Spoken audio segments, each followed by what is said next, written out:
और लगातार आप लोग पूछ भी रहे थे कि ब्रजवासी जी की केस थी। देखिए पहली बात तो ब्रजवासी जी का केस नहीं, ये है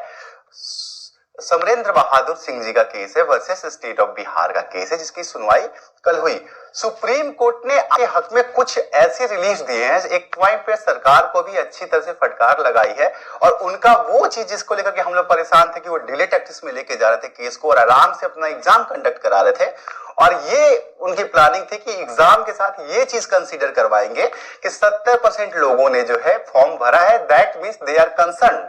दे आर एक्सेप्टेड आवर रूल्स, की मतलब वो एक्सेप्ट कर रहा है कि हम एग्जाम दे देंगे, हमको कोई दिक्कत नहीं है। इस चीज को कंसीडर कराने के चक्कर में सरकार लगी थी। यहां पे सुप्रीम कोर्ट ने प्रॉपर ऑब्जर्वेशन दे दी है। पहली चीज तो ये है, और दूसरा क्या है कि मिसकाउंटर भी उसको जो है करवा दिया गया है, तो मिसकंस्ट्रू कहा जाता है उसको, वो भी करवा दिया। ये तमाम चीजें हुई हैं जो आपके पक्ष में, उन चीजों को ठीक करने की हम लोगों ने कोशिश की जो आप लोगों की एकता में कमी होने की वजह से जो है ये बहुत बड़ी गड़बड़ी आ गई कि आप लोग एग्जाम में बहुत सारे साथी चले गए हैं, और इसकी वजह से सरकार के पास एक मजबूत पक्ष है कि सब लोग एग्री कर रहे हैं। इस पे सुप्रीम कोर्ट में जब सुनवाई शुरू हुई, इसके पहले देखिए मैं आपको बताता हूं कि एक जो है प्रमोद कुमार यादव जी की याचिका जो है ये 19 तारीख को ही फाइल हो गई थी, यही संबंधित कंसर्न में। इसमें थोड़ा सा गड़बड़ हो गया था जिसकी वजह से थोड़ा सा दिक्कत आपको हुआ है, लेकिन फिर भी आप लोग के पक्ष में बहुत बड़ी बड़ी चीजें आई हैं जो आपके लिए रिलैक्सेंट है। ये भी है उसके अंदर की मतलब सरकार को भी और सुप्रीम कोर्ट ने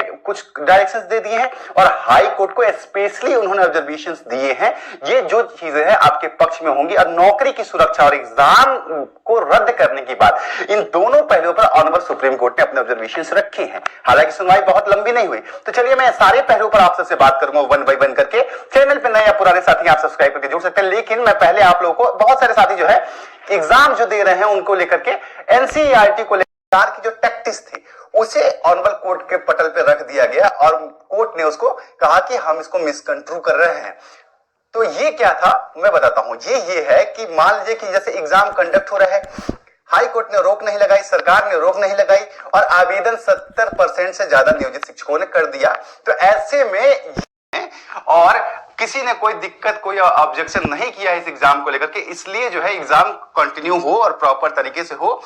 हमारा आपत्ति दर्ज किया जाए। कोर्ट ने कहा बिल्कुल आप हमारे पास आए हैं, दैट मींस कि आपकी ये दिक्कत है, और सरकार इसको जो लेकर के, अब जो है सरकार इसको लेकर के ये नहीं कहेगी कि आपको दिक्कत नहीं है, आपकी दिक्कत नोट कर ली गई है, और ऑनरेबल हाई कोर्ट इस चीज को कंसीव करेगा, एक्सेप्ट करेगा। पहली चीज तो ये बड़ी बात हो गई कि सरकार का ये खेल खराब हो गया। दूसरी चीज ये जो था कि जब आपको याद हुआ कि हाई कोर्ट के अंदर जब सुनवाई चल रही थी, तो वहां पर जब समिति की रिपोर्ट दिखाई गई और ये कहा गया कि नियोजित शिक्षकों को आप नौकरी से निकाल देंगे,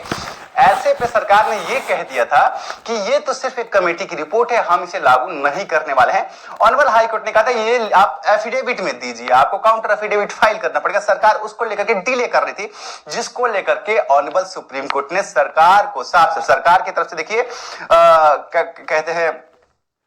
नादकर्णी जी थे सीनियर एडवोकेट, वो सरकार का पक्ष रख रहे थे, उनको साफ साफ उनके जरिए सरकार को बिहार से कहा गया कि सरकार को यह कहिए कि इसमें वो डिले टैक्टिस ना इस्तेमाल करें, डिले ना करें, इसमें किसी तरह की रोक की प्रक्रिया ना करें, जितनी जल्दी हो सके इस मामले का निस्तारण करें।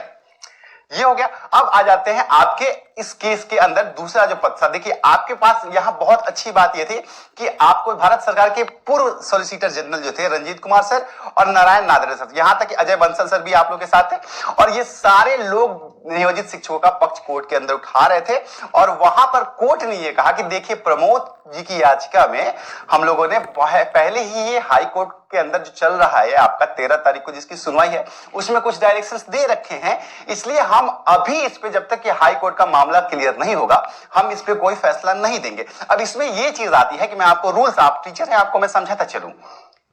जब भी कोई मामला हाई कोर्ट के अंदर विचाराधीन होता है तो सुप्रीम कोर्ट उसमें आदेश देने से बचता है, क्योंकि वो हाई कोर्ट की गरिमा का ख्याल रखता है कि अगर हाई कोर्ट भी सेम ही मैटर सुन रहा है तो पहले उसका फैसला आ जाए, ताकि वो सुपरसीड ना हो जाए, क्योंकि बाद में सुप्रीम कोर्ट जो है उसको पहले नहीं देता। ये एक प्रोटोकॉल होता है, हालांकि ये रूल नहीं है, लेकिन ये सुप्रीम कोर्ट करती है। इसलिए सुप्रीम कोर्ट ने कहा कि हम आपके लिए अभी इसमें कुछ नहीं करेंगे, क्योंकि इसमें हाई कोर्ट ऑलरेडी इसी सेम मैटर को सुन रहा है।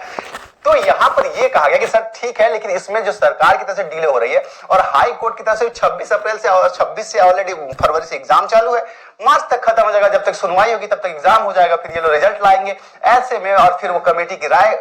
शामिल करेंगे। ऐसे में हमारे लिए दिक्कत है। इस पर सुप्रीम कोर्ट ने आपके लिए जो तुरुप का इक्का है, जो आपके पक्ष में सबसे अच्छी बात है, वो कहा कि नहीं, ऐसा नहीं होगा। हाई कोर्ट को हम ऑब्जर्वेशन देते हैं, हाई कोर्ट को डायरेक्शन दिया कि भाई 13 मार्च को जब भी आप सुनवाई करते हैं, आप इसमें प्रॉपर ऑर्डर जारी कीजिए पूरे मामले की सुनवाई करके, और इसमें जो है 3 चीजें आप पहले से इसमें कीजिएगा कि पहला तो कि शिक्षक इसके विरोध में है, ये आपको करना पड़ेगा। आप 70 मतलब इस चीज को आपको कंसीव करना पड़ेगा। साथ ही सरकार किसी भी तरह का इसमें डिले नहीं करेगी, और 13 मार्च को आपको इस एग्जाम के रिगार्डिंग फैसला देकर के डायरेक्शन देना पड़ेगा, ये कहा है। तो मतलब यह है कि सुप्रीम कोर्ट ने यह कहा है कि हम इस मामले को देख रहे हैं, और सबसे बड़ी बात कि आपकी याचिका स्वीकार हुई, और इस पे कोर्ट ने इसको डिसमिस नहीं किया है। ऑनरेबल सर्वोच्च न्यायालय ने, उन्होंने कहा है कि आप पहले हाई कोर्ट का ये मामला खत्म कर लीजिए, अगर वहां से आपको मिलेगा तो ठीक है, नहीं तो आप हमारे पास आने के लिए स्वतंत्र हैं। तो अब इसमें 13 मार्च को हाई कोर्ट की तरफ से, हाई कोर्ट को 3 चीजें जो आपकी प्रॉब्लम्स थी उसको सॉल्व करने के लिए, और साथ ही सरकार को भी एक डायरेक्शन मिल गया है कि सरकार अब इसमें डिले नहीं कर सकती है। और सुप्रीम कोर्ट ने साफ साफ तौर पे कह दिया है कि ऑनरेबल हाई कोर्ट जो है वो इसमें फैसला जारी करे, 13 तारीख को इसमें कोई ना कोई ऑब्जर्वेशन फाइनल इंस्ट्रक्शंस दे, ताकि ये जो नियोजित शिक्षक हैं जिनकी नौकरी की सुरक्षा की बात है, या फिर एग्जाम को लेकर के जो इनका प्रतिरोध है, गतिरोध है, इस पे लेकर के आप अपना फैसला दीजिए। सुनवाई है इसमें आपको